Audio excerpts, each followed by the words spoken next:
आशा करता हूं आप सब बहुत अच्छे होंगे। मेरा नाम है सिद्धांत अग्निहोत्री। स्टडी क्लोज पे आपका बहुत बहुत स्वागत है। एक बिहारी सब पर भारी। यस, एक बिहार उठाएगा देश का भार। बिल्कुल, बिहार एक ऐसा स्टेट है जो भारत का ऐतिहासिक स्टेट है। पूरा भारत यहां से निकला, भारत का सबसे बड़ा एम्पायर यहां से आया, लेकिन उसके बावजूद बिहार आज बहुत पीछे रह गया है। इतना समृद्ध राज्य, समझ लीजिए कि सारे धर्म, समझ क्या लीजिए, सारे धर्म यहां से निकले। बिहार जो कि हाईली फर्टाइल रीजन है, बट स्टिल आज इतना डेवलप है ही नहीं। बिहार की ये पिछड़ेपन का राज क्या है? क्यों बिहार आज इतना पीछे रह गया? मैं दोस्तों फर्स्ट वेव मैंने एक लेक्चर लिया था कि भागलपुर में तो लोगों की ऐसी हालत है कि उनके पास खाने के लिए नहीं है, जानवरों को मार के खा रहे हैं, मेंढक खा रहे हैं, जो गांव के एरिया है। तो हम बात करेंगे दोस्तों बिहार की। चलिए आगे बढ़ते हैं। क्या क्या चीजें शानदार है और किन चीजों में बिहार को भी बहुत इंप्रूव करना बाकी है। देखिए, इसमें पॉलिटिक्स की बहुत बड़ी गलती है। फिलहाल चैनल को सब्सक्राइब करो। अभी तक हमने 3 केस स्टडी देखी है, अब ये आपके सामने चौथी है, तो जरूर चैनल को सब्सक्राइब करो। Case study of north east सबसे पहले, वेस्ट बंगाल और उड़ीसा, ये चौथी। ऐसी राज्यों की केस स्टडी में लाता रहूंगा, शहरों की केस स्टडी में लाता रहूंगा। आप कमेंट बॉक्स में मुझे बताइए, जिसमें जिसकी सबसे ज्यादा मांग होगी उसकी केस स्टडी मैं करूंगा। इंस्टा पे मुझे फॉलो करो और ये टेलीग्राम पे आओ, ट्विटर पे आओ। सबके जो लिंक है वो डिस्क्रिप्शन और कमेंट बॉक्स में दिए हैं।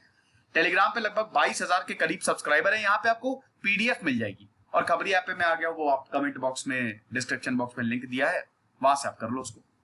तो ये आप देख सकते हो, ये पूरा का पूरा भारत प्यारा सा, और ये है बिहार। ठीक है, देखिए पहले बिहार के साथ झारखंड भी था। ठीक, ये पूरा बिहार, झारखंड, छत्तीसगढ़, लेकिन 2000 में सब अलग हुआ। 2000 में बिहार से झारखंड अलग हो गया, एमपी से छत्तीसगढ़ अलग हो गया, उत्तराखंड उत्तर प्रदेश से अलग हो गया 2000 में। तो वरना तो पहले बिहार और झारखंड एक ही था। और बिहार, झारखंड, ये उड़ीसा, छत्तीसगढ़, ये सब मिनरल रिच स्टेट है। भारत में सबसे ज्यादा मिनरल्स आपको यहां पे मिलेंगे। देश मिनरल से चलता है। एक राज्य जहां पे इतने सारे खनिज हैं, लोहा, जिंक, बॉक्साइट, पता नहीं क्या क्या, माइका, स्टील बनता है यहां पे, उसके बावजूद ये कैसे इतना पिछड़ा हो सकता है, समझ ही नहीं आता। इतने ज्यादा मिनरल्स, अरे फैक्ट्रीज बनाओ, डेवलप करो। गुजरात का मॉडल देखो, महाराष्ट्र का मॉडल देखो, डेवलप ही नहीं है, डेवलपमेंट है ही नहीं। नेपाल से बॉर्डर शेयर करता है, ये है। आसानी से आप बिहार जाइए, बाइक से आप नेपाल भी जा सकते हैं। नेपाल जाने के लिए कोई पासपोर्ट की जरूरत तो है नहीं। झारखंड नीचे है, फिर उत्तर प्रदेश से बॉर्डर शेयर करता है, वेस्ट बंगाल से बॉर्डर शेयर करता है। थोड़ा आगे जाइए, सिलीगुड़ी कॉरिडोर आपके सामने आ जाएगा। मगध, मिथिला, भोजपुर, ये सबसे बड़े कल्चरल रीजन्स है। पूरी की पूरी गंगा नदी यहां से गुजरती है। हाईली फर्टाइल है बिहार, खेती के लिए एकदम योग्य। तीसरा सबसे ज्यादा पॉपुलस स्टेट है Bihar, 3rd largest state by population and 12th largest state by territory. 94,000 square kilometre का पूरा एरिया है बिहार का। और जानते हैं बिहार के बारे में, हमारा बिहार, बुद्धिज्म यहां से निकला, जैनिज्म यहां से निकला, हिंदुइज्म की पूरा एक्सपेंशन यहां पे, और सिखिज्म यहां पे आया। समझ लीजिए कि धार्मिक धरती है। पटना है यहां पे, और गंगा है यहां पे, everything you will find here. और देखिए, मैं तो बिहार में रहा हूं, मुजफ्फरपुर में मैं 2002 में रहा। मेरी 5th क्लास जो है वो वहीं पे भी थी। बिहारी लोग बहुत अच्छे होते हैं, कुछ भी कहिए, लोग बड़े गजब के होते हैं। वो हमारा जो टेक्निकल हेड है वो भी बिहार का ही है ना, और वो गजब के मेहनती होते हैं, बहुत मेहनत करता है। मतलब समझ लीजिए कि जो बैकएंड में जो उसने काम किया है, शानदार, जबरदस्त। तो वही कह रहे हैं ना, एक बिहारी सब पर भारी। ओके, ये बिहार का मैप आप देख सकते हैं। देखिए, टोटल बिहार में 38 डिस्ट्रिक्ट्स हैं। ठीक है, 38। कैपिटल क्या है? पटना। बिहार को स्टेटहुड 1950 में मिला था, हालांकि 1912 में इसको फॉर्म कर लिया गया था। फॉर्मेशन इसका 1912 में ही हुआ था। ओके, तो यहां की जो कैपिटल है वो है पटना। और अभी आपको बक्सर आपने देखा ना, बक्सर में यहां पे कितनी सारी लाशें देखने को मिली। पटना बिल्कुल बीचों बीच मिलेगा, थोड़ा सा दूर चाहिए मुजफ्फरपुर है, ये वैशाली आपको एकदम बीचों बीच। देखिए मुजफ्फरपुर, ये समस्तीपुर, दरभंगा, मुजफ्फरपुर समस्तीपुर, मेरे पिताजी पोस्टेड थे मुजफ्फरपुर में, तो टूरिंग जॉब थी तो समस्तीपुर जाते थे, कभी दरभंगा जाते थे। सीतामढ़ी एकदम ईस्ट चंपारण, भैया गांधी जी का सत्याग्रह यहां से शुरू हुआ। ईस्ट चंपारण, वेस्ट चंपारण, समझिए गांधी जी ने अपने जो फ्रीडम मूवमेंट है भारत का, उसका आगाज बिहार से किया। ठीक है, तो ये इंपॉर्टेंट जिले हैं। हालांकि सबसे इंपॉर्टेंट है भोजपुर, मगध और मिथिला, ये रीजन्स है, सॉरी रीजन्स है, भोजपुर, मगध और मिथिला। क्या हम भोजपुर की बात करें? भोजपुर बहुत इंपॉर्टेंट एरिया है बिहार का, जो कि बिहार उत्तर प्रदेश को पूरा कवर करता है। भोजपुरी यहां पे बोली जाती है। मिथिला जो है वो ईस्ट में पड़ेगा। अरे छोड़ो यार, अभी इसको हम बताते हैं, ठीक है, बेकार में कंफ्यूज आप भी होंगे और मैं भी हो जाऊंगा, क्योंकि मुझे अभी थोड़ा सा उसके बारे में पढ़ना पड़ेगा। एकदम से क्या होता है ना कि कभी कभी लेक्चर करता हूं, एकदम से अगर कुछ चीज आ जाती है तो मैं आपको समझाने बैठ जाता हूं। अब कभी कभी मैं थोड़ा सा भूल जाता हूं कि अच्छा ये तो बेटर है कि अभी इसको छोड़ देते हैं, बाद में बात करेंगे। फिलहाल ये देख लीजिए, जो गवर्नर है फागू चौहान है, चीफ मिनिस्टर है नीतीश कुमार, जेडीयू, अभी उनकी सरकार आई। Deputy chief minister Renu Devi. देखिए बिहार की अगर पॉलिटिक्स, बिहार की पॉलिटिक्स मैंने पूरी कवर की है। बिहार पे मैंने 3-4 लेक्चर्स लिए हैं, आप देख लीजिएगा, हिस्ट्री ऑफ बिहार, पॉलिटिक्स सब कवर किया है। बिहार में बाई कैमरल है, यहाँ पे आपको विधानसभा की 243 सीटें हैं और काउंसिल की 75 सीटें हैं। राज्यसभा की 16 सीटें, लोकसभा की 40 सीटें। सबसे ज्यादा लोकसभा की कहां पे, कौन से राज्य में है सीटें, चलो मुझे कमेंट बॉक्स में बताओ। और ये देख सकते हैं एरिया वाइज, ये 12th स्टेट है। अच्छा, ये क्या है? ये है state animal of Bihar. State animal कौन है भैया? गौर, मिथुन इसको बोला जाता है। ठीक है, is the state animal. Bird क्या है? गौरैया, हाउस स्पैरो। फ्लावर कचनार, वो गाना था ना, कच्ची कली कचनार की तोड़ी नहीं जाती। फ्रूट मैंगो, आम। सिंबल आप देख सकते हैं बोधि ट्री, एम्बलम ऑफ बिहार जो है ना ये, इट डिपिक्ट्स बोधि ट्री। क्यों? ए भैया, बोधि ट्री भगवान बुद्ध को डिनोट करता है ना। बोध गया में बोधि ट्री मिलेगा आपको। पीपल के नीचे ज्ञान की प्राप्ति हुई, पीपल के पेड़ के नीचे बोधि ट्री, वो पेड़ जो ज्ञान का है। ये सब तो मैं आपको बता ही चुका हूं। तो बिहार जो है, it is known as land of nirvana. क्यों लैंड ऑफ निर्वाण बोला जाता है? इसलिए लैंड ऑफ निर्वाण बोला जाता है क्योंकि यहां से धर्म निकले। बिहार से धर्म निकला। सबसे पहला जैनिज्म यहां से निकला, महावीर। फिर बुद्धिज्म यहां से निकला, भगवान बुद्ध। भगवान बुद्ध ने यहां पे ही तो निर्वाण अटेन किया था ना। ज्ञान की प्राप्ति तो यही हुई थी, बोध गया। भले ही नेपाल में जन्म हुआ था, लुम्बिनी में, लेकिन जब वो पूरा घूमे और अपनी टीचिंग्स को फैलाया तो बिहार तो उनका कोर सेंटर था ना। फर्टाइल है बिहार, गंगा प्लेन पूरा कवर करता है ये बिहार। देखिए विहार मतलब क्या होता है? विहार मतलब आसरा, रहने का आसरा, जहां लोग रहते हैं, वहां से ही बिहार आया है। ओके, ये 11th होगा, 9th नहीं है, चलो कोई बात नहीं। तो ठीक है, ये तो इंट्रोडक्शन था। हिस्ट्री की बात करते हैं, चलो ये भी आप देख ही सकते हैं, कोई नहीं। हिस्ट्री अगर बात करते हैं तो जैसा कि मैंने बताया कि गौतम बुद्ध यहां पे आए, जैनिज्म। फिर उसके बाद गुरु गोविंद सिंह यहां पे ही जन्मे थे। सेंटहुड ऑफ बुद्धिज्म यहां पे ही उन्होंने अटेन किया था। चंद्रगुप्त मौर्य, मौर्यन एम्पायर, मगध एम्पायर बहुत बड़ा था। मगध एम्पायर की कैपिटल पाटलिपुत्र, जो आज का पटना है। तो आप समझिए कि उस समय सबसे बड़े किंगडम बिहार से ही शुरू होते थे। जो बिहार को कंट्रोल करता था वो पूरे भारत को कंट्रोल, पूरे बड़े रीजन को कंट्रोल करता था। तो मगध एम्पायर, ये मौर्यन एम्पायर यहां से आया।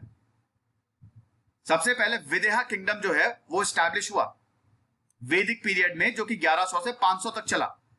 उसके बाद विदेहा किंगडम के जो राजा थे उनको जनक बोला जाता था। सीता जो है ना, जनक की ही तो पुत्री थी ना, one of the Janak Kings.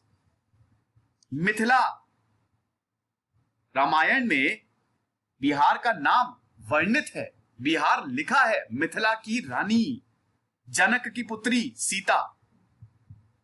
Okay, फिर उसके बाद वैशाली, बहुत इंपॉर्टेंट। वैशाली एक बहुत इंपॉर्टेंट सिटी था यहां पे, ठीक है, जो कि मिथिला राज्य में ही है। और वज्जी जो है बाद में एक रिपब्लिकन फॉर्म ऑफ गवर्नमेंट बना। मैं यहां पे बात कर रहा हूं महाजनपद की, जो 16 महाजनपद थे। फिर हरियंका डायनेस्टी आई यहां पे आज से 2500 साल पहले। हरियंका डायनेस्टी मतलब भारत की शुरुआती बिहार से हुई है। फिर अजात शत्रु आया। अजात शत्रु ने जो हरियंका डायनेस्टी को बिंबिसार ने फाउंड किया था, ठीक है। और उसके बाद अजात शत्रु ने बिंबिसार को हटा के वो खुद राजा बन गया। फिर उसके बाद शिशुनाग डायनेस्टी आई, नंद डायनेस्टी आई। चाणक्य नंद डायनेस्टी में तो गए थे ना। धनानंद बहुत ही कठोर रूलर था। चाणक्य ने बोला तुम्हारे साम्राज्य को मिटा दूंगा, और तब वो चंद्रगुप्त मौर्य को ढूंढे और मौर्यन एम्पायर का यहां पे उदय होता है। सबसे इंपॉर्टेंट मौर्यन एम्पायर, जो कि 325 बीसी में यहां पे बना और पूरे भारत पे उन्होंने रूल किया। कैपिटल क्या थी? पाटलिपुत्र, जो आज का पटना है। अशोक ने तो मौर्यन एम्पायर को पता नहीं श्रीलंका तक ले गए, साउथ ईस्ट एशिया भेज दिया सबको। तो आप ये समझिए कि यहां पे धर्म, राज्य, रिपब्लिक्स सब बने हैं। भारत यहीं से शुरू हुआ है। मगध की बात करते हैं दोस्तों, तो नालंदा यूनिवर्सिटी भी यहां पे आपको मिलेगी। उस समय की सबसे बड़ी यूनिवर्सिटी, जैसे आज का MIT है, उस समय पूरी दुनिया में सबसे बड़ी यूनिवर्सिटी थी नालंदा। विक्रमशिला यूनिवर्सिटी बगल में, ठीक है। बड़े बड़े बुद्धिस्ट मॉन्क्स आते थे जो यहां पे रहते थे। बुद्धिज्म की धरती थी ये। फिर यहां पे शेरशाह सूरी आया। शेरशाह सूरी के पास ये पूरा का पूरा एम्पायर गया। पटना पे उसने राज किया, अरे मतलब बिहार पे, आज के बिहार पे राज किया। फिर मुगल्स के पास ये आया। फिर बैटल ऑफ बक्सर यहां पे लड़ी गई।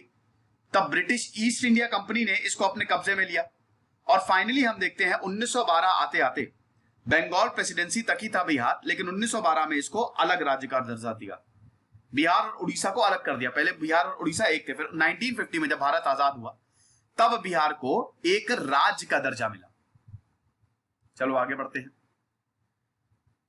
इकोनॉमी की तो बात करेंगे, पहले ज्योग्राफी की बात कर लेते हैं। ज्योग्राफी, हाँ ठीक है, यहाँ पे सही रहेगा मेरे ख्याल में। चलिए, तो मैं आपको बता ही चुका हूं क्यों ये फेमस है। यहाँ पे देखिए, बिहार एक रिलीजियस और हिस्टोरिक प्लेस है। विक्रमशिला, बोध गया, बुद्धिस्ट यूनिवर्सिटी, मतलब बुद्धिस्ट यूनिवर्सिटी तो नालंदा ही है। सासाराम हो गया। फिर उसके बाद मधुबनी पेंटिंग्स यहाँ पे बहुत ज्यादा फेमस है। ये सब आपको मिलेगी। फिर अगर बात करें तो जंगल यहाँ पे आपको मिलेंगे। हाँ, पेड़ पौधे यहाँ पे बहुत है। फ्लोरा एंड फौना की वेराइटीज हैं। गंगा तो यहां से निकलती ही है। गंगा के अलावा दोस्तों बहुत ट्रिब्यूटरीज भी गंगा की निकलती हैं। जैसे कोसी को सौरव ऑफ बिहार बोला जाता है। गंडक है, मुजफ्फरपुर गंडक नदी के किनारे ही तो है ना, बूढ़ी गंडक। और उसके बाद आपको यहां सोन नदी मिलेगी। नदियों के हिसाब से भी काफी सारी नदियां जो यहाँ पे हैं वो गुजरती हैं। फॉरेस्ट एरिया लगभग 7.1% है। टोटल फॉरेस्ट एरिया की बात करें तो 7.1%, लगभग 6500 स्क्वायर किलोमीटर के आसपास है। तो ये है। ह्यूमिडिटी है यहाँ पे, जैसा देखिए बाकी जैसे, क्योंकि कोस्ट है नहीं, बहुत बड़े बड़े पहाड़ है नहीं, तो इसीलिए गर्मी तगड़ी पड़ती है यहाँ पे और ठंडक भी तगड़ी पड़ती है। जिस तरीके का दिल्ली का क्लाइमेट है ना, वैसे ही बिहार का क्लाइमेट है। रिजर्व्ड फॉरेस्ट आपको बिहार में मिलेंगे। फॉरेस्ट है, हर जगह फॉरेस्ट है। भारत का लगभग 21% एरिया जो है वो जंगल से कवर्ड है। वाल्मीकि नेशनल फॉरेस्ट जो है वो यहां पे आपको मिलेगा, जो कि अभी 18th tiger reserve of India उसको घोषित किया है। टाइगर डेंसिटी के मामले में चौथे नंबर पे है। विक्रमशिला गैंजेटिक डॉल्फिन सेंचुरी आपको भागलपुर में मिलेगी। बाकी उसके बाद बहुत सारे यहाँ पे तेंदुए हो गए, हाइना, बाइसन, चीतल, ये सब आपको यहाँ पे मिलेगा। बीम बंद wild life sanctuary, Kaimur wild life sanctuary, Gautam Buddha wild life sanctuary, ये सब। इकोनॉमी पे अभी हम आएंगे। इकोनॉमी के साथ साथ ही मैं आपको चैलेंजेस बता दूंगा। मधुबनी पेंटिंग्स आप देख सकते हैं, बहुत ही खूबसूरत। मधुबन में राधिका नाचे रे, है ना। और ये मोस्ट फेमस आर्ट फॉर्म्स है। अब तो कुछ स्टेशंस पे ही, मैं स्टेशंस का नाम भूल गया, लेकिन वहां पे भी आप मुझे बताइएगा कमेंट बॉक्स में, मधुबनी पेंटिंग्स को लगाया गया है। और आप देख सकते हैं कि कितनी खूबसूरत है। कॉम्प्लेक्स ज्योमेट्रिकल पैटर्न है और ये फेस्टिवल्स को दर्शाती है। जो परंपरा है बिहार की, स्पेशली कृष्ण, राधा और गोपियों, इन सबको दर्शाती है मधुबनी पेंटिंग। जो मिथिला रीजन है वहां पे बहुत ज्यादा फेमस है। पेंटिंग्स में बहुत सारे फिंगर्स का भी यूज किया जाता है, ब्रशेस का, बहुत ही बारीक, देख रहे हैं ना कौन टैलेंटेड। मैं तो यार मेरी तो आर्ट इतनी बेकार थी, मैं सुराही बनाता था आम बन जाता था। तो इसमें काफी रिचुअल कंटेंट मिलता है, होली का कंटेंट जो है उसमें दर्शाया जाता है। उसके बाद बात करते हैं लैंग्वेजेस की। हम बहुत लैंग्वेजेस, स्वागत बा, का हाल बा, ठीक बा, ये सब प्रणाम, ये सब बिहार से आया है। तू ठीक हो ना, मजे में है, का नाम बा, ये सब जितना भी भोजपुरी लैंग्वेज तो बिहार में बहुत ज्यादा चलती है, ठीक है। और आपको एक और चीज बताता हूं कि जिस मूवीज में बिहारी लैंग्वेज का यूज होता है ना, वो मूवीज भी बहुत ज्यादा चलती हैं। तो क्यूजीन, भाई देखो क्यूजीन की बात करें तो ये बिरयानी हो गया, बिहार में नॉनवेज खाया जाता है काफी ज्यादा, और चिकन तंदूरी हो गया, तिलकुट हो गया, पेठा, लेकिन जो सबसे बेहतरीन है भाई वो है, आहा, ओ माय गॉड, ये तो अभी देख के ही मुझे मेरे मुंह में पानी आ गया, लिट्टी चोखा। लिट्टी चोखा यहाँ का ट्रेडिशनल फूड है और वो इतना ज्यादा पूरे भारत में इतना ज्यादा पसंद किया जाता है। सबसे अच्छी बात है ना लिट्टी चोखा की, नुकसान नहीं करता है। आप लिट्टी चोखा जितना मनो खा सकते हैं क्योंकि आटा होता है और सत्तू होता है, और चोखे में भी आपके बैगन होता है, आलू होता है, चटनी होती है, तो ये नुकसान नहीं करेगा। हम लोग कहीं जाते हैं, जब बाहर जाते हैं तो कुछ उल्टा सीधा खा लिया, फास्ट फूड खा लिया, वो नुकसान करता है, लेकिन डोसा खाइए, लिट्टी चोखा खाइए, सब नुकसान नहीं करता है। हर जगह लिट्टी चोखा बहुत ही सस्ते में आपको मिलेगा, 10-15 रुपए में आपको लिट्टी चोखा मिल जाएगा, इसीलिए फेमस है, पूरे भारत में सबसे ज्यादा फेमस है लिट्टी चोखा। वो गाना है ना, लिट्टी चोखा क्या था वो, बड़ा मजेदार, जो ना खाई मेरे भैया पछताई मेरे यार, बिल्कुल सही बात है। ये नॉनवेज चलता है जैसा कि मैंने बताया, अरे यार सब देख के मन कर गया खाने का तो बिहारी फूड बहुत बेहतरीन है। उसके बाद हम थोड़ी डेमोग्राफीज की बात कर लेते हैं। रिलीजन आप देख सकते हैं, सबसे ज्यादा हिंदुइज्म, 83% यहाँ पे हिंदू है, फिर इस्लाम है। फिर ये आप देख लीजिए पॉपुलेशन ट्रेंड, पॉपुलेशन जो है 2011 के सेंसस के हिसाब से लगभग 10 करोड़ के आसपास लोग रहते हैं। आप देख सकते हैं कि कैसे बढ़ी है पॉपुलेशन, ठीक है। 21 लाख थे 1911 में, 1911 में, मतलब 100 साल बाद 21 लाख से सीधे 10 करोड़ पे आ गए हैं। और ये आप देख सकते हैं फर्टिलिटी रेट्स जो है वो कैसे, बिहार और उत्तर प्रदेश को यहाँ पे। अब आप देखिए कि ये बड़ा इंपॉर्टेंट है, ये बड़ा इंपॉर्टेंट चार्ट है, फर्टिलिटी रेट आप देखिए, है ना, स्पेसिफिक फर्टिलिटी रेट्स 2015 से लेकर 2018 तक, ये 15 से 19 साल ये 138%, 138, फिर 20 से 24 ये माइनस में गया, ठीक है, 30 से 24 फिर ये बढ़ा, 45 से 49, 144।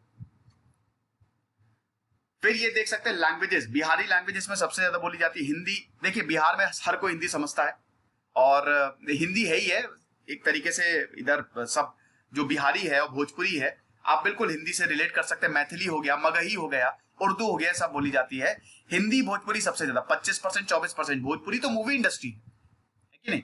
फिर टॉप 6 डिस्ट्रिक्ट्स आप देख सकते हैं, इसमें पटना सबसे बड़ा है पॉपुलेशन वाइज भी, और सेक्स रेशियो बिहार का काफी कम है, बहुत इंप्रेसिव नहीं है। लिटरेसी रेट अगर आप देखें तो सबसे ज्यादा पटना का ही है 71%।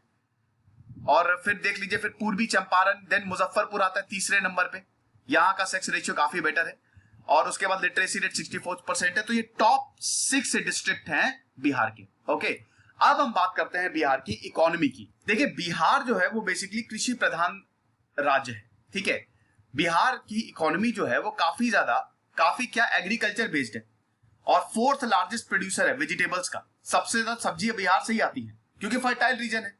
80%, 100 में से 80 लोग कृषि में है, यही तो प्रॉब्लम है ना। बिहार इस समय फास्टेस्ट ग्रोइंग स्टेट में है डेफिनेटली, लेकिन इनका डेट भी बढ़ता जा रहा है, कर्ज भी लगातार बढ़ता जा रहा है, और बैकवर्ड स्टेट है बिहार। बिहार में गरीबी बहुत ज्यादा है, गांव को प्रॉपरली डेवलप नहीं किया गया है। यहां पे कॉम्पोजिशन की बात करें तो 22% एग्रीकल्चर, 5% इंडस्ट्री, 73% सर्विसेज। ये आपको लग रहा होगा, लेकिन अगर आप पूरा एग्रीकल्चर एलाइड को देख लो तो 80% जो स्टेट की पॉपुलेशन है वो एग्रीकल्चर में ही है। इंडस्ट्री की बात करें तो इंडस्ट्री लगाने पे यहाँ पे कई बार कोशिश की गई है भी। बरौनी, दालमिया नगर, हाजीपुर, ये मेजर इंडस्ट्रियल एरिया है।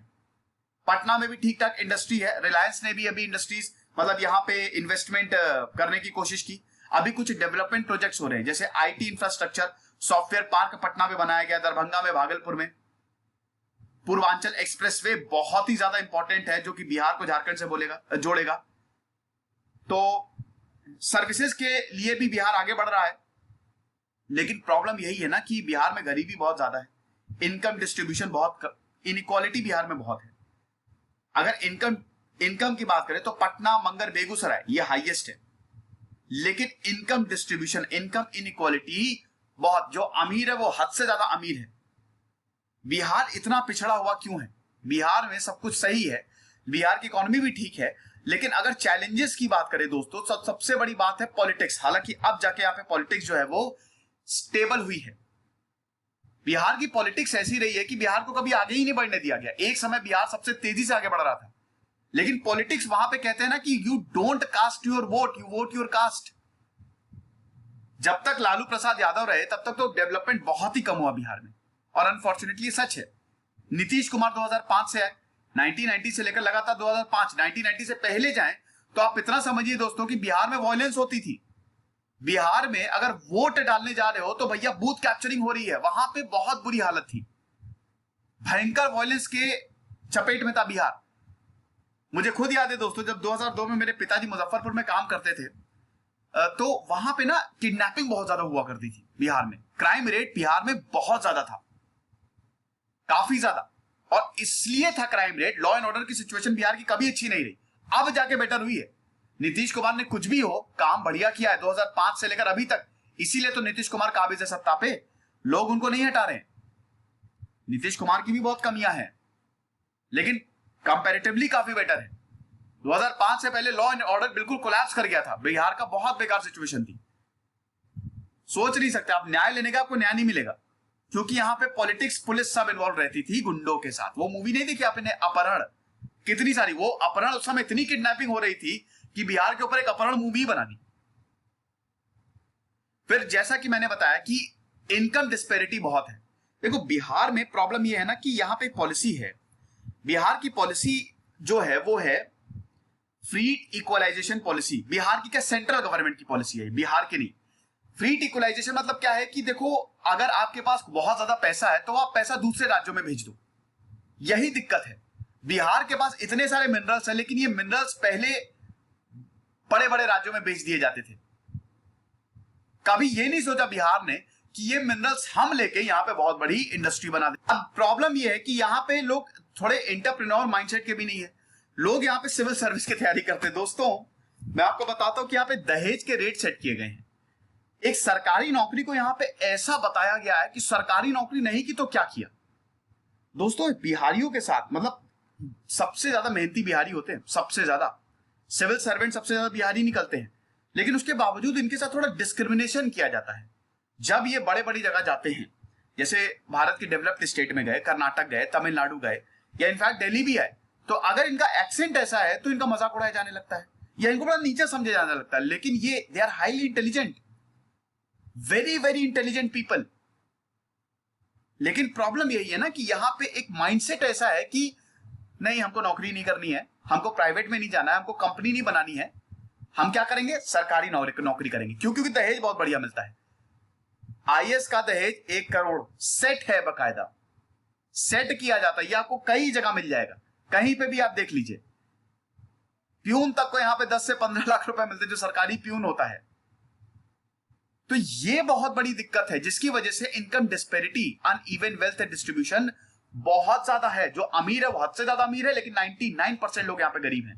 गरीब इन द सेंस की, मतलब गरीब नहीं, 99% गरीब नहीं, मतलब जो अनइवन वेल्थ डिस्ट्रीब्यूशन है वो बता रहा हूं। 1% के पास आता पैसा है, लेकिन बाकियों के पास पैसा है ही नहीं। एग्रीकल्चर प्रोडक्टिविटी जो है वो लगातार डिक्लाइन हो रही है। अभी इस समय अगर सीरियल्स की प्रोडक्टिविटी की बात करें तो 1% से कम है। उसके बाद ग्लोबल वार्मिंग का इशू, ये भी बहुत बड़ा चैलेंज है। फर्टिलाइजर्स प्राइस जो है वो यहाँ पे बहुत ज्यादा है। ज्यादातर लोग, देखिए जमीन की यहाँ पे प्रॉब्लम है। जमीन जो है बिहार में लैंड रिफॉर्म्स की जरूरत है, क्योंकि गरीबों के पास जमीन नहीं है। ठीक है, पॉपुलेशन बढ़ती जा रही है, इंक्रीजिंग जो फूड डिमांड है उसको लगातार इंक्रीज किया जा रहा है, बट देयर इज पॉपुलेशन जो है वो कोप अप नहीं कर पा रही है। बिहार में एग्रीकल्चर जो है, स्टेट 8.8% पॉपुलेशन को सपोर्ट करता है, लेकिन लैंड मास कितना है, खाली 2.8%। 69 जो पूरा जोग्राफिकल एरिया है उसका 69% जो total geographical area is under cultivation. 1/3 population को जोग्राफिकल एरिया ऐसा नहीं है कि वहां पे खेती की जा सके। जो स्टेट का ग्रॉस डोमेस्टिक प्रोडक्ट है उसमें एग्रीकल्चर का कंट्रीब्यूशन खाली 16%। अब देखिए आप, एक स्टेट जहां पे 80% पॉपुलेशन एग्रीकल्चर में इन्वॉल्व है, कंट्रीब्यूशन कितना है? सिर्फ 60%। ये देखिए आप, सर्विसेज सेक्टर का कंट्रीब्यूशन 73%। अरे तो इंडस्ट्रीज लगाओ, ऊपर से आप शिफ्ट करो, थोड़ा कमर्शियल क्रॉप बढ़ाओ, जोग्राफिकल रीजन के हिसाब से खेती होनी चाहिए। और वही मैंने आपको जमीन की प्रॉब्लम बताई, स्मॉल लैंड होल्डर्स हैं। 90% फार्म हाउस होल्ड्स जो हैं दे आर मार्जिनल, मतलब 100 में से 90 लोगों के पास जमीन इतनी कम है कि वो खेती नहीं कर पा रहे। स्मॉल एंड मार्जिनल है सर, 1 हेक्टेयर से भी कम। अब आप देखिए 90% के पास खाली 44% ऑफ कल्टीवेटेड लैंड है, बाकी 56% कल्टीवेटेड लैंड किसके पास है? 10% के पास। जो आप इसको डिवाइड करिए, 100% में 10% जो अमीर है उनके पास 56% कल्टीवेटेड लैंड है, लेकिन जो 90% गरीब है उनके पास 44% है। स्टेट की जो फंडिंग है एग्रीकल्चर वो बढ़ी है, ऐसी बात नहीं, लगातार बढ़ती जा रही है, लेकिन जो ग्रोथ है, जीडीपी का ग्रोथ है, वो एकदम रुक गया, स्टैग्नेंट है। आप समझिए कि 1980 से लेकर 90s तक एग्रीकल्चर में कोई ग्रोथ ही नहीं थी, एकदम बल्कि नेगेटिव में चला गया था। लेकिन 2006 के बाद से एग्रीकल्चर सेक्टर ने 31% की ग्रोथ दर्ज की है। फिर उसके बाद यहां पे सूखा भी, कई बार सूखा नहीं, बाढ़ की भी प्रॉब्लम है, कई बार बहुत ज्यादा बारिश हो जाती है। हालांकि अभी अगर बात करें तो फिश प्रोडक्शन बढ़ा है, मिल्क प्रोडक्शन बढ़ा है, डेयरी प्रोडक्ट्स यहां पे बढ़े हैं। लेकिन वही दिक्कत है ना कि बिहार के एग्रीकल्चर को हमको रिफॉर्म करना पड़ेगा। बहुत सारे ऐसे एरिया जहां पे खेती की जा सकती है तो हमको करनी चाहिए। देन देयर इज, बड़े शहर नहीं है, आपको कोई भी, पटना को छोड़ के, पटना भी बहुत बड़ा नहीं है। पटना में जब अभी देखा था आपने, पिछले साल जब पानी बरसा था, पटना पूरा डूब गया था। तो आप बताइए कि बहुत बड़े शहरों का ना होना यह भी एक बहुत बड़ी प्रॉब्लम है बिहार में। बड़े शहर बनाइए, स्मार्ट सिटीज बनाइए, मेट्रो चलाइए, टैक्सेस लगाइए आप। लैक ऑफ बिग सिटीज, बड़े शहरों में क्या होता है ना, बड़ी बड़ी इंडस्ट्रीज होती हैं, कॉलेजेस होते हैं, लिटरेसी रेट एक बहुत बड़ी प्रॉब्लम है। बिहार का लिटरेसी रेट काफी कम, 64% है बस। उसमें 74% मेल्स है, 53% फीमेल्स है, तो ये कम है। 100 में से 63 लोग, और लिटरेसी मतलब ये होता है बस पढ़ना लिखना जानते हैं। आप ये देखिए ना, आप ये देखिए कि ये टॉप 6 डिस्ट्रिक्ट है बिहार के, सबसे बड़े 6 डिस्ट्रिक्ट में लिटरेसी रेट आप जरा देखिए 70%, जिसकी वजह से बिहार में बहुत रूढ़िवादी प्रथाएं हैं, ऑर्थोडॉक्स है, बहुत दिक्कतें हैं। 58% मधुबनी का है, 55% पूर्वी चंपारण का है, 70%, पर बिहार का सबसे बेहतरीन जो सिटी है पटना, उसका 71% है। ये चीज होनी चाहिए। फिर लॉ एंड ऑर्डर की सिचुएशन मैंने बताई, अभी काफी बेटर है लॉ एंड ऑर्डर की सिचुएशन बिहार में अगर बात करें तो। बिहार की ज्योग्राफी ऐसी कि आगे नहीं बढ़ पा रहा है। एक देखिए, बिहार पे कोस्टल एरिया नहीं है तो बिजनेस कहां से करेगा? कोस्टल एरिया को तो कमाल, फ्लड्स आते रहते हैं, गंगा यहां पे बहती, ट्रिब्यूटरीज, कोसी नदी तो दोस्तों उसको सौरव बिहार इसीलिए बोला जाता है। आप गांव में सोरा खटिया के नीचे से पानी बहने लगेगा, उससे एग्रीकल्चर को प्रॉब्लम। अब देखिए एग्रीकल्चर पे सब बात आ जाती है, लोग इतना ज्यादा एग्रीकल्चर में इन्वॉल्व है कि भाई इनकम डिस्पेरिटी, सो आप कनेक्ट करिए। आपको पता है बिहार की पर कैपिटा इनकम कितनी है? खाली 30,000 रुपए। जहां पूरा भारत 75,000 कमा रहा है, बिहार की इतनी कम इनकम है पर कैपिटा, और ये एवरेज है, एवरेज। ठीक है, फर्टिलिटी रेट के बारे में मैंने आपको बताया था। फर्टिलिटी रेट आप देखिए कितना ज्यादा है। फर्टिलिटी रेट मतलब आप देखिए कि बिहार में औरतें कितने सारे बच्चों को जन्म दे रही हैं। अगर आप ऑल स्टेट से कंपेयर करते हैं तो वहां पे कम है, लेकिन बिहार का फर्टिलिटी रेट बहुत ज्यादा है। और फर्टिलिटी रेट को हमेशा लिटरेसी से आप, मतलब जो देखिए वो कहते हैं ना, हम दो हमारे दो, अगर आप बहुत ज्यादा पढ़ लिख गए तो इतना तो आपको पता ही है ना, फैमिली प्लानिंग करनी होती है। लिटरेसी रेट है नहीं, जिसकी वजह से फर्टिलिटी रेट बढ़ता जा रहा है। तो ये सरकार को सोचना पड़ेगा, अवेयरनेस प्रोग्राम्स चलाने पड़ेंगे। और फिर वही इंडस्ट्रीज नहीं है, इंडस्ट्री की बहुत बड़ी प्रॉब्लम है। इंडस्ट्रीज लगाओ यहां पे सबसे पहले तो। झारखंड अलग हो गया, झारखंड में सबसे ज्यादा रिसोर्सेस थे वो भी बिहार से कट के अलग हो गया। लेकिन बिहार में बहुत ज्यादा पोटेंशियल है क्योंकि यहाँ के लोग बहुत ज्यादा मेहनती हैं, बट सरकार को कुछ करना पड़ेगा और सेंट्रल गवर्नमेंट को भी सपोर्ट देना पड़ेगा। ये एक ऐसा स्टेट है जो जिसमें बहुत पोटेंशियल है, बट वह ये कि पिछड़ा है और ये पहले ऐसा था नहीं। ये सबसे समृद्ध राज्यों में से एक था भारत की। तो ये था। आप मुझे बताइए कि और किस पे केस स्टडी आप चाहेंगे। खुश रहिए, पढ़ते रहिए। जैसे सिद्धांत अग्निहोत्री, साइनिंग ऑफ।